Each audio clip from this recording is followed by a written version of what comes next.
Have you ever felt like you're working so hard towards something, but still feel like you're spinning your wheels?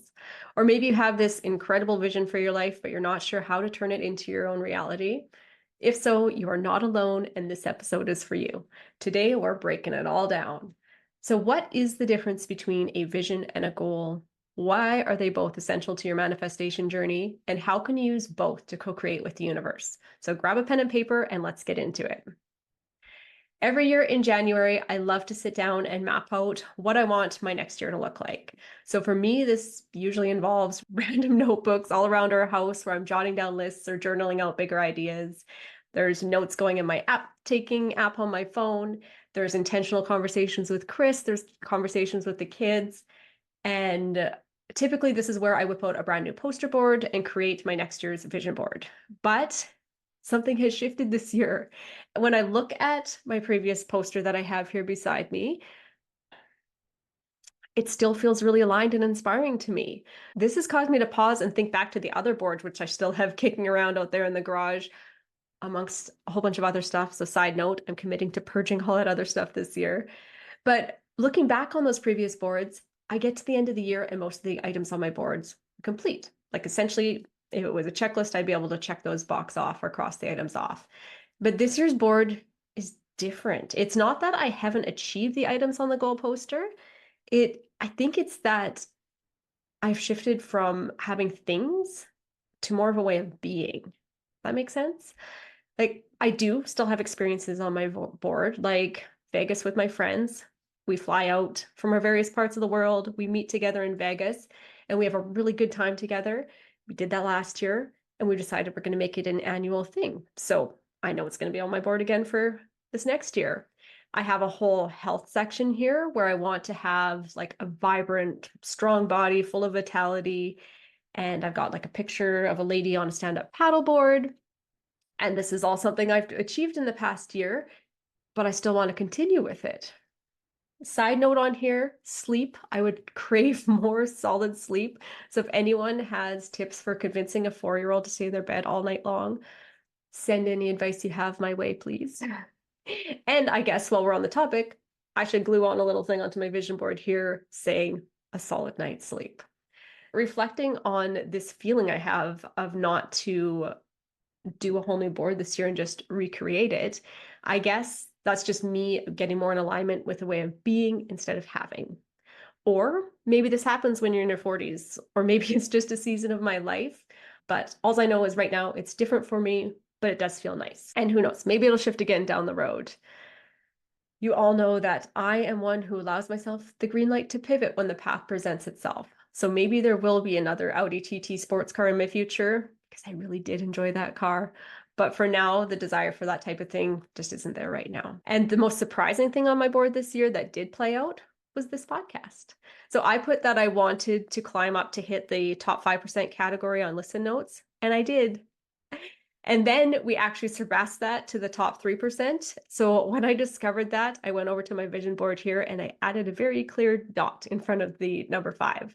So now the vision board reads that I am shooting for a top 0.5% podcast spot. So it is quite a jump, but what the heck? We're going to raise the bar. We're going to shoot for that. So this year, it looks like I am going to be keeping this current board and just making a couple of updates to it. And one of the updates I will share that I am going to be making for it, just in case it inspires you too, is I want to leave space for something bigger or better. And I think us as humans, we tend to grip on to things quite easily, grip onto outcomes of what we want. So on our vision board, if we have things on there or experiences that we want, I guess ideally, we could be blocking ourselves from something that could be equally satisfying or even better if we're so focused on the thing that we see on our vision board. So this year, I'm literally making a little bubble. Maybe it'll be in a heart. I haven't decided yet. That is going to say the words this or something better. And I'm actually going to leave a blank space in there for a visual representation for myself to sure hold the expectation for my vision board, but to also leave space for something even bigger or better to show up. So I thought that was kind of fun little add-on I'm going to do this year. And speaking of gripping, before I move on from this, if you listen to my New Year's episode, you'll have heard me talking about how I always come up with a word of the year and how I wanted my word of the year to rhyme. And this year I just couldn't quite grab onto something that felt really, really good. And that was me gripping on to the fact that I needed my word to rhyme. So I'm letting go of my grip on that this year. My word is not going to rhyme. My word of the year this year is going to be play. And the word play is feeling really good for me. And maybe that's just me coming off of a 2-week winter break where the kids were at home and the noise level was high. But I felt like I was saying no more than I was saying yes. I felt like I was really trying to control the space I was in. So that's kind of where the inspiration for that word started. But I have been using the word play for the past few weeks now in all areas of my life. And I have to say it's really working, like really well. So I'm going to keep using it for my compass in 2025 and see how it plays out. Like, for example, the other night, Kinley, it was bedtime. She was supposed to put her pajamas on, meet me in the bathroom to do her teeth. She was taking her sweet time. And normally in that moment, I would probably feel aggravated. I would be prompting her along. I would be coaxing her along. I would be begging her to come along. I'd be threatening her, whatever it took to get that next task done. Instead, I popped down on the bathroom floor and I made a game. I gamified it. I decided to see how many sit-ups and push-ups I could fit in to that time space before she showed up. So she showed up in the bathroom about 3 minutes later, laughing at me because I was down on the floor doing my sit-ups. And I feel like it just changed the whole tone on how that moment could have played out. She's stubborn, I'm stubborn. And instead, I thought of that element of play, and it changed the entire outcome of how bedtime could have played out that night. So I'm going to keep trying it on this year, and I'm hoping, honestly, that it just becomes a new way of being for me. So, side note here, I've even put a pop-up notification in my phone that pops up and it says play today with a little upside down smiley face. And it's just my little daily reminder to myself to loosen up, add that element of play into my day. And when I see that little reminder pop up, have you guys heard that John Fogerty song, Center Field? So I start hearing the song play in my head and here, put me in coach, I'm ready to play. And it might sound cheesy, but it's kind of like becoming my theme song for the year. And life is like this game that I'm willing to play. And it has a fun, new, playful perspective on it, but it feels really powerful. If you're stuck on your word for the year, I consider you trying that one on and see how it plays out for you. No pun intended on the word play there, but I think it worked. So, okay, enough about me. Let's jump into some quick wins for you for 2025 that could keep you from being stuck or spinning your tires. Let's talk about visions versus goals, or dreams versus goals, or wishes versus goals. I think if I use the word wishes there, your brain can really feel the polarized difference between a wish versus a goal. So let's start with vision. Vision is your big picture. It is the dream, the essence of what you want your life to look like, feel like. And it's not just about achieving things, it's about who you want to become and the impact you want to create. So think about your vision as your North Star. It's not about the specifics or timelines. It's not about the hows. It is the overarching guide that is going to be setting the tone for everything you do. For example, your vision might be to create a life of financial freedom, where you have your time and resources to travel, quality time with family, you want to give back to your community. And vision is deeply connected to manifestation. When you visualize your dream life, you're sending a clear signal to the universe about what you desire. And again, it's less about the how and more about the what and the why here, okay? Your vision taps into the energy of abundance and alignment and sets you up to attract opportunities, synchronicities, and ideas that resonate with your desires. Take a moment to think about your vision. Maybe jot these 2 questions in your notebook so that you can dig into them when we're done here. And ask yourself, what does your dream life look like? And allow yourself to be specific here. No one else needs to see the list, right? So that one was, what does your dream life look like? Then how do you feel when you imagine yourself living it? And these are powerful questions to ask yourself because the feelings really play into manifesting what you want. Okay, that was vision. Let's talk about goals. So vision is the what and the why. The goal piece here is the how. So goals are those specific actionable steps that you're going to take to bring your vision into reality.